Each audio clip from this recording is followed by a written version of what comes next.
Have you ever stopped to think about what happens after we die?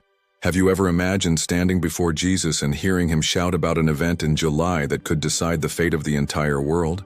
What if I told you that this warning involves nothing less than a choice made by Donald Trump, capable of opening the gates of heaven or hell upon America? Today you will hear the shocking story of Jennifer, who died during a vigil in Texas and came back with a message so disturbing that it will send shivers down your spine. Press like right now, subscribe to the channel so you don't miss any testimonies like this, and tell me in the comments which city you are watching this video from. Let's spread this message before it's too late. I don't know how to begin without shaking inside. Everything you're about to hear is not easy to tell, because I died. Literally. My heart stopped on a muggy Texas afternoon. I was at a prayer vigil at our church, crying out for revival. Suddenly, it was as if someone had knocked the air out of my lungs. My chest burned, my arms tingled. I heard distant screams. "She's falling," before the world disappeared in a flash of white. And that's when it all became impossible to explain in human words. I was no longer on the hard floor of the church, no longer feeling the suffocating heat of the southern United States. I was outside of myself, floating above my body. I saw people crying, a pastor trying to revive me, but there was no sound, only a silence full of expectation, as if the entire universe held its breath to hear what would come next. Then the silence broke, a deafening sound, like 1,000 trumpets blasting across the sky. I was pulled, no longer floating, drawn as if by a gigantic force. Light surrounded me, swirling, blinding, but strangely pure. I could see no path, only this energy that was tearing me apart and rebuilding me at the same time. And then I saw it, Jesus, but not the stained glass Jesus. He was ablaze with glory, eyes like liquid fire. His voice was not a voice at all. It was thunder, wind, water, all at once. I trembled, even though I had no body. He called me by name, Jennifer. Hearing my name said like that destroyed me. I wanted to shrink back, disappear, but there was nowhere to run. He came closer. I saw on his face something that mixed holy anger and a sadness so deep it seemed to swallow stars. "Why are you sleeping?" It was a roar that shook eternity, and I understood. He wasn't just talking to me. He was talking to America, to the whole world. The light around us parted like a curtain torn away, and I saw it. I saw the map of the United States, shaking, cracking like old porcelain. I saw angry mobs, flags being burned, churches being looted, people kneeling in the streets, weeping blood. And I heard the words, clear as a cosmic decree, "July, the world will shake in July." My insides turned cold. "Trump," Jesus whispered, but it was as if he were shouting. "What he decides in July will decide the fate of millions, for generations." I wanted to argue, to scream, "It's just a man." But before I could think, images exploded around me, a path of gold gleaming in the distance, and another covered in corpses and black smoke. I saw children crying beside pools of fire. I saw pastors preaching lies with false smiles. I saw old soldiers praying alone in abandoned hospitals. Jesus didn't explain. He didn't need to. He looked at me with unbearable pain in his eyes. "You're going to tell them. You're going to tell them what you saw, or they'll have no excuse." I wanted to refuse. I cried, but there was nowhere to run. He raised his arm, and the universe shook. In July, everything would change. I wanted to wake up. I swear to God, I begged, but there was no going back. The light burned away every lie, every fear, every excuse I had. There was no longer the Jennifer who laughed at the Sunday barbecue, the mother of 2 trying to pay the bills. There was only my soul naked before him, and he knew everything, everything. I felt a crushing weight upon me. It was as if every sin in the world pressed me against something invisible. I heard voices crying, not my own, but those of millions. They were the cries of broken families, abandoned children, soldiers dying with curses on their lips. Each sound cut into me like a knife. I screamed, "Stop, I can't take it." But there was no relief. Jesus just stared at me. His eyes were oceans of fire, and in them I saw my entire life. The lies I had told, the times I had turned my face away from someone hungry, the dirty thoughts, the cruel jokes. There was no denying it. But then something changed. The light exploded behind him, forming a living screen, and I saw America. but not the America of the postcards. It was a spiritual battlefield. Demons clung to church steeples like parasites, whispering lies into the ears of preachers. I saw politicians with smiling faces but empty eyes, puppets of something ancient and hungry. At the center of this chaos, a luminous orange man, unmistakable, Trump. He knelt on the cracked ground. He was shaking. He was crying. But around him, two presences fought, one a creature of light, wielding a flaming sword, and another a huge shadow, its claws dripping with hatred. They were not fighting in the physical sense, but their words were weapons. "Choose," roared the light. "Take the power," hissed in shadow. Jesus held me tight. "Do you see, Jennifer?" I could barely speak. "What is that?"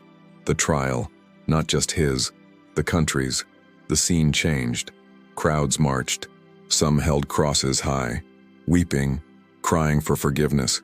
Others brandished torches, shouting to kill their enemies. The streets split, real cracks appearing in the ground. I saw churches split in two, pews turned into pulpits of hate.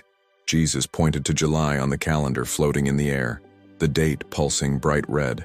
They think it's just another election, another political move. They don't understand. In July, his choice will be a seal, a spiritual decree.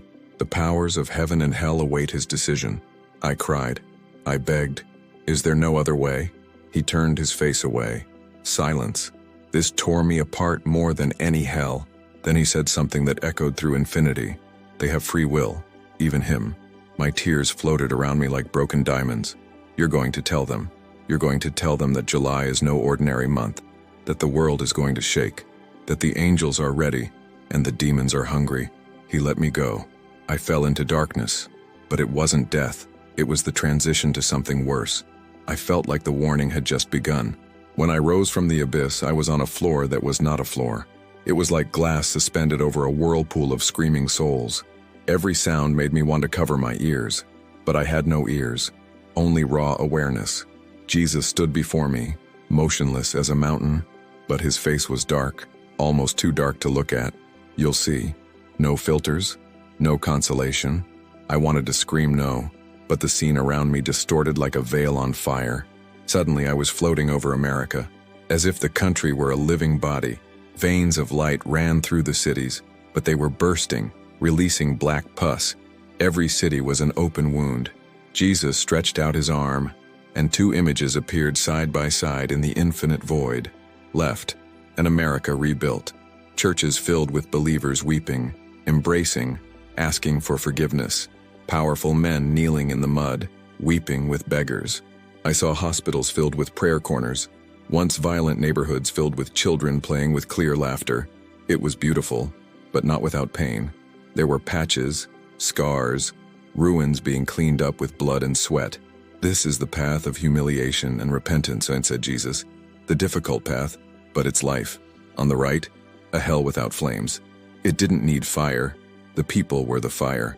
I saw neighbors beating neighbors with batons, soldiers shooting at protesters, children crying alone in burned-out buildings.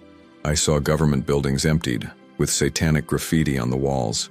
I saw pastors murdered in pulpits while mobs celebrated. The sky was gray as bone ash. The ground shook, cracked, swallowing entire houses.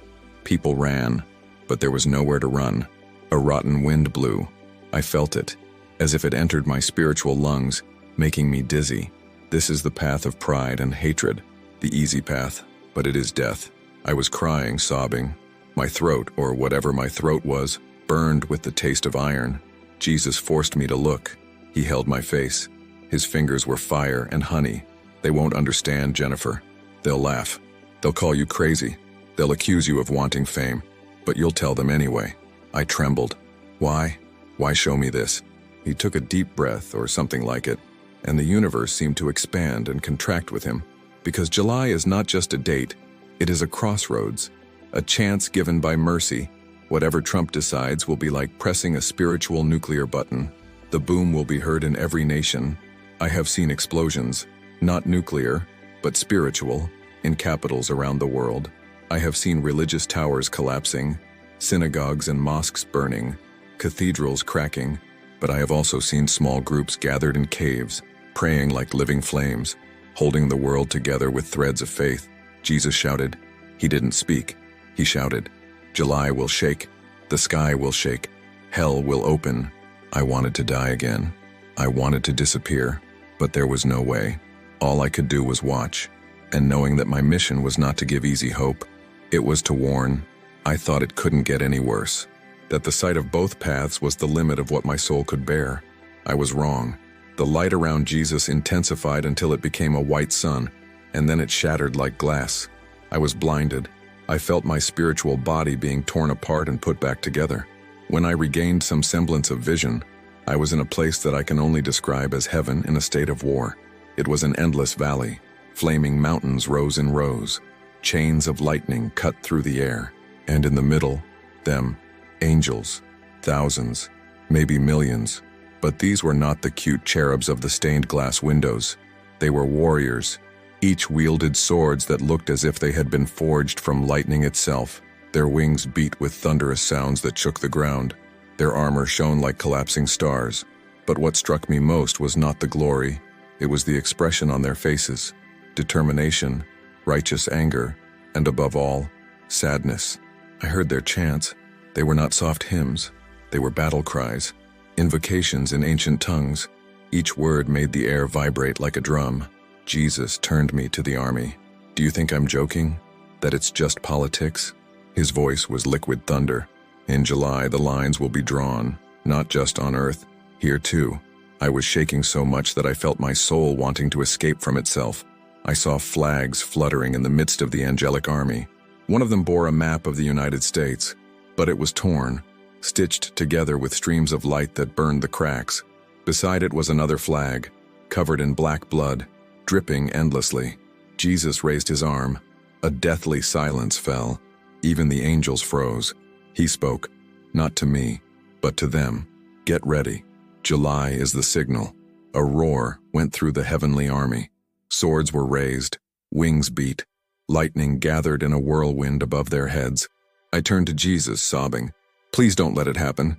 Is there no other way? He looked at me. His eyes, God, those eyes, were like portals to a love that hurt more than any torture. They have a choice. And then he showed me. Trump knelt in a dark room. Only a light bulb swung from the ceiling. He was crying, but his fists were clenched. Behind him, shadows writhed, whispering promises. Jesus whispered in my ear. He thinks he is alone, but he is not. There are people praying for him right now. These prayers are like walls that dampen the whisper of darkness. Suddenly, I saw these prayers. They were like arrows of fire flying through space, piercing the veil, striking the shadows around Trump. I saw demons retreating, roaring with rage, but others took their place. In July, he will decide, but he will not decide alone. Jesus held me by the chin. His touch burned and healed at the same time. That's why you're going to warn. And then the view changed. As the scene before me changed, I felt something like an abyss open up inside my chest. I was in a room that had no walls, just a living darkness that pulsed like a giant heart. In the center, a pedestal made of pure light held a book so large it seemed to contain the entire universe. It was the Book of Nations. I knew it without anyone telling me. The letters on the cover were liquid fire, swirling in languages I had never seen but understood deep in my soul. Jesus approached the pedestal. His footsteps made the ground beneath me vibrate, as if all creation felt fear and awe. He looked at me, and in that look there was something terrible, not malice, but a seriousness that crushed me. Everything is recorded, he said. Every tear, every lie, every prayer whispered in the early morning. With a gesture, the book opened.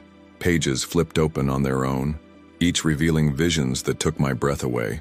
I saw entire centuries pass before my eyes, wars that have already happened, epidemics, kingdoms rising and falling, prophets being murdered, churches burned, children dying from hunger and hatred. Each scene tore me apart. I wanted to beg for closure, but my words died in my throat. Then, finally, the book stopped. I saw the year burning in huge letters, 2025. My legs, or whatever my form was there, buckled. I fell to my knees.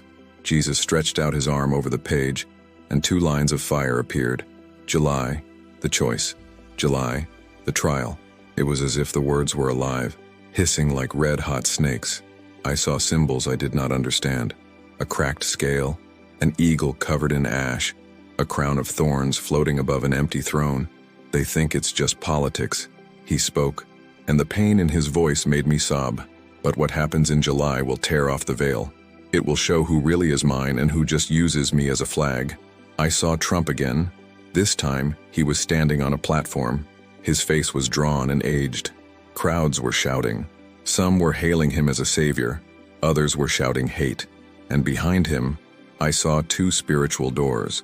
One was made of such intense light that I could barely look through it.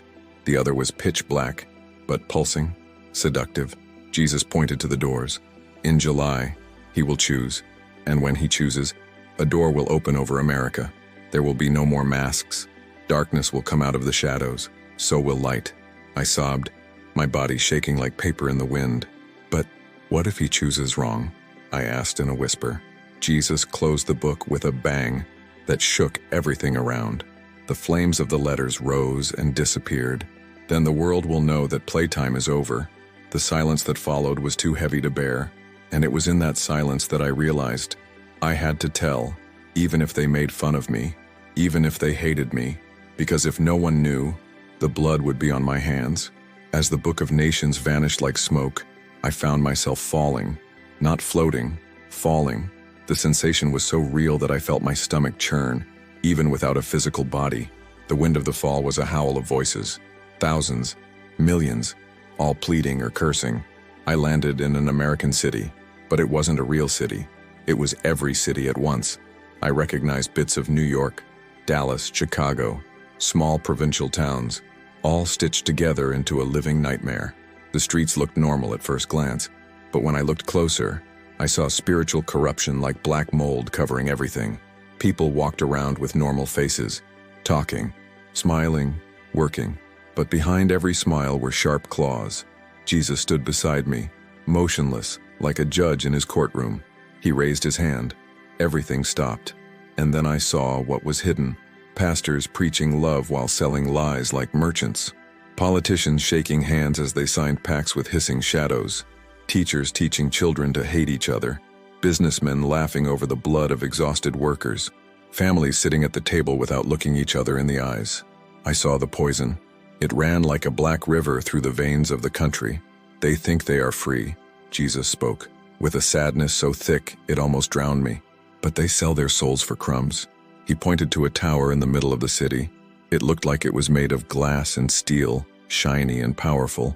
But when I looked closely, it was covered in writhing worms that screamed profanities. They call it success, he said. They call it a blessing, but it is idolatry by another name. The streets began to crack beneath my feet. I saw fire licking at the buildings. Not physical fire, spiritual. Screams echoed from the cracks. Demons rose, dragging chains, laughing with jagged teeth. Jesus does not look away. That's what July will expose. The rot beneath the veneer. The poison that spread without them noticing. I saw people running. Some knelt down and prayed with tears. The fire went out on them. Others raised their fists to the sky, cursing God, and the fire engulfed them. Trump appeared in the center again. This time he was dressed in a suit, holding a document that was burning with flames. Behind him, millions of faces. Some were praying. Others were shouting. Jesus spoke in a tone that shook everything. He doesn't know it, but it's a trigger. In July, he'll pull the trigger that's already cocked, and whatever is fired can't be retracted. I couldn't take it anymore. I fell face down on the floor, crying so hard I thought I would dissolve. Why do I have to see this? Boat. Jesus crouched down beside me. Because if you tell, some will wake up, some will pray, and every prayer will be a stumbling block to stop hell from advancing. I lifted my face, bathed in tears that didn't even really exist. What if they don't tell? He turned his face away. Silence answered for him. The cold wind of that non-place cut my soul like a blade. I knew then, even if no one believed me, I had to speak up. I didn't know if I still had the strength to see anymore. My spirit felt like a rag soaked in fear and guilt, but there was no choice. Suddenly, the city dissolved in a pestilent wind. I stood on a vast, empty plateau. The ground cracked like dry skin. The air smelled of sulfur and decay. Ahead, they rose gates, huge, ancient, made of bones fused with iron. On top, inscriptions that burned with black fire. I couldn't read them with my eyes, but I understood with my heart. Enemies of God, welcome. Jesus was beside me. But now he didn't speak. He cried. Yes, the King of Glory was crying. I saw his tears fall and turn into little golden flowers on the dead ground, but they withered as soon as they touched the ground. The gates began to creak. The sound was so grotesque that it made me want to rip my ears out if I still had them. A hot wind blew from within, but it wasn't the heat of the sun. It was the breath of a million curses. And then they left, dark, shambling shapes. Some looked like people, others were deformed beasts. All of them screamed hatred. I saw politicians with their mouths sewn shut, spewing lies. I saw generals with flaming eyes commanding armies of shadows. I saw preachers carrying bleeding Bibles. Jesus pointed at them with a trembling finger. They are ready. I fell to my knees. Ready for what? For July. The sound of my crying echoed. They have been waiting, patiently, calmly, because they know that a moment of human weakness can give them the permission they have been crying out for centuries. I saw Trump again.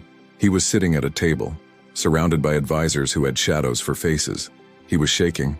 In his hand was a pen. On the other side, I saw groups praying, grandparents on their knees, children with their hands raised, pastors of small churches crying out in tongues, a thin wall of fire, almost extinguished. Jesus made me look up. The sky was cracked like glass. Rays of light tried to penetrate, but there were cracks where the pitch was seeping through like ink. The world thinks July will be about politics. He spoke in a whisper that sounded like a trumpet, but it will be about who dominates the doors. I understood. What Trump decided in July was not just a legislative or diplomatic act. It was a key that would open or seal those gates. I saw the demonic forms pressing against the gates, trying to force their way out. I saw angels all around pushing them back, sweating, wounded, singing war songs that made the mountains tremble. Jesus held me by the hand. Do you think this is just a metaphor? I didn't answer. I knew it wasn't. He shouted, and the shout echoed like furious thunder. Warn! Warn before it's too late! And the ground broke beneath me. I fell into the gaping chasm beneath my feet, screaming without a voice. Darkness swallowed me whole, a nothingness so dense it seemed to have teeth. I felt as if my soul was being stripped bare until only pure fear remained. And then, a flash. I was in a vast, infinite hall, with columns made of pure light. Above me, an endless ceiling studded with stars like watchful eyes. The floor was crystal, reflecting every sin of humanity like a tortured mirror. In the center, a throne, not empty, not inhabited by any form I could describe, just a presence, holy, terrible, righteous. Jesus stood beside me, his face like a sharp blade. This is the heavenly court, he said. Nothing is hidden here. Before the throne were legions of angels kneeling, their faces covered, not out of fear, but out of overwhelming reverence. Their wings trembled like banners in a storm. At the foot of the throne I saw an altar, and upon it, the names of the nations, written in living fire. When I looked at the United States, the name burned in blue flames, but the flames burned garbage, accumulated rot, ancient slavery, indigenous genocide, corruption disguised as patriotism, churches transformed into corporations, pastors who sold miracles, children learning hate at school. Each sin was a flame that crackled and screamed. Jesus forced me to look. He held me tight. They ask for blessing without repentance. They ask for prosperity without sacrifice. They ask for unity without humility. I cried so much that my vision was distorted. Suddenly, Trump appeared in the center of the room, but not just as a man, as a symbolic figure. His shadow was huge, cast by the cries of millions who followed him, some in sincere faith, others in blind idolatry. In his hand, I saw the scales. In July, he will weigh more than he thinks, Jesus said. Not just your career, not just an election, but the fate of hearts, the fate of souls. The scales swung wildly. One side glowed with prayers. I heard grandmothers, children, soldiers, single mothers. On the other side, I saw hatred distilled, politics turned into religion, lies planted like seeds. The scale cracked. Thunder shook the hall. Angels raised swords. Lightning split the starry ceiling. "Choice," cried a voice that was not only Jesus, but the throne itself. "Choice." Trump knelt. I saw tears streaming down his face, but also a gleam of pride in his eyes. He was shaking, and then something terrible happened. From the ground, black hands reached out, trying to grab him. He resisted, prayed, screamed, but he wavered. I saw the chains forming, waiting for the slightest hesitation to trap him. Jesus turned to me, his eyes burning with the pain of billions.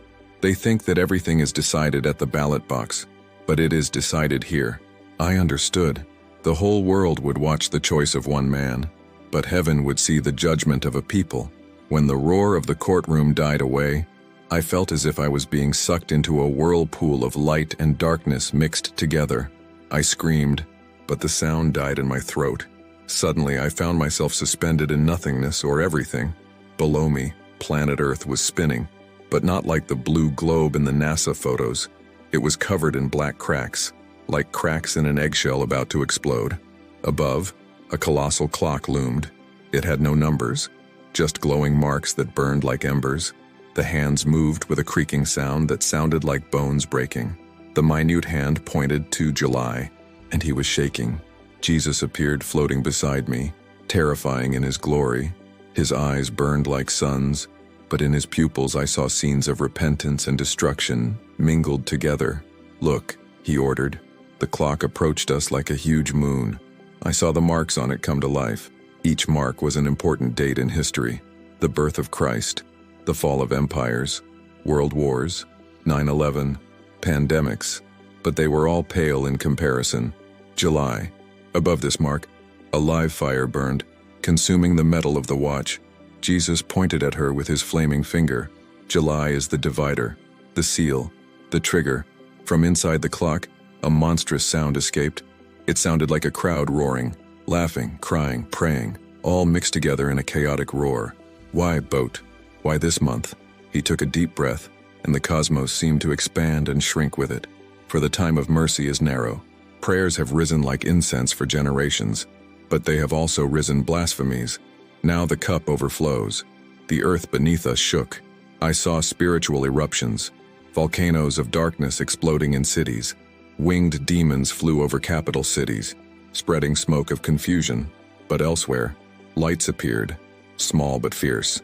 They were groups praying, holding hands, crying out with tears. "These are the intercessors," Jesus said with a thread of hope in his voice. "They hold back judgment like dams of prayer." But I saw the dams cracking. Every offense, every betrayal, every act of cruelty was a blow to them. I saw Trump again. This time he was alone in an Oval Office, staring at a document on his desk. His hands were shaking. Above him, two angels hovered. One was weeping and pleading. The other held a flaming sword, ready to cut the chains of evil, if only he were allowed to. Jesus turned to me, his face burning with urgency. He is not the Savior, nor the devil. He is a man. But what he decides in July will be like dropping a giant boulder into a calm lake. The waves will reach every shore. I started sobbing. There will be no going back. He closed his eyes. A burning tear ran down. After the clock strikes July, the world will know I'm not bluffing. The sound of the clock echoed one last time, so loud I thought it would tear the fabric of reality. "Tell them." And then I was pushed back violently, falling away from that burning clock. When I finally stopped falling, I was on my knees in an endless plain. There was no sky, just a vast expanse of gray and deathly silence. It was the place between life and death, and I was alone. But then I felt Jesus behind me, a heat so intense it seemed to melt everything I was. There was no hiding. Every fear, every sin, every excuse stood out in vivid shadows around me. I was shaking. "Lord, I can't, I'm weak. They'll call me crazy, a liar, an opportunist." His voice enveloped me like contained thunder. "Yes, they will." I sobbed so hard I felt like my soul was going to break. Why me? Why not a famous pastor, a respected prophet? Why an ordinary woman? I heard the sound of his crying mixed with mine. "Because you do not know how to lie to me, because you are afraid. And he who fears me more than men, he is the one I send." He knelt behind me. I felt his arm, burning like a hot iron on my shoulder. "Look," The ground before us parted like a curtain. I had seen Earth in July, but not as before. Now it was in detail. I saw Trump at a press conference, surrounded by reporters. His mouth spoke words that seemed normal, but spiritually, they were swords. Each sentence released angels or demons. I saw dark hordes moving as he spoke. I saw angels warring in the air, their armor cracking. I saw churches all over the country, some filled with prayer, others preaching hatred in the name of God. I saw old men holding children's hands and praying with tears in their eyes. I saw single mothers crying out to heaven for mercy.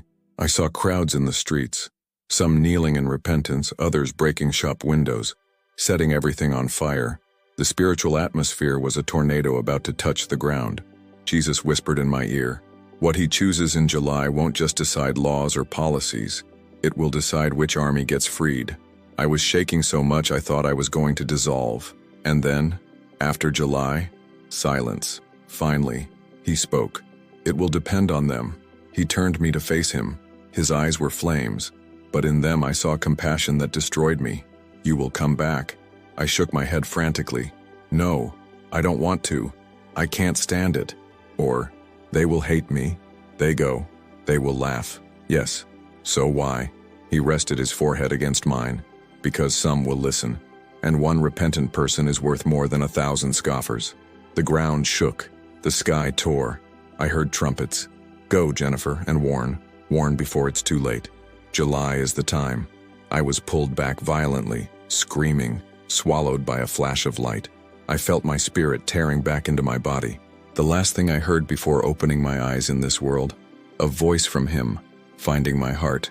Newspaper, if you like this beautiful spiritual testimony, leave a like, comment your impressions, subscribe to the channel, and don't forget to activate the notification bell to watch each new video, and help us spread this message to a greater number of people. Until next time.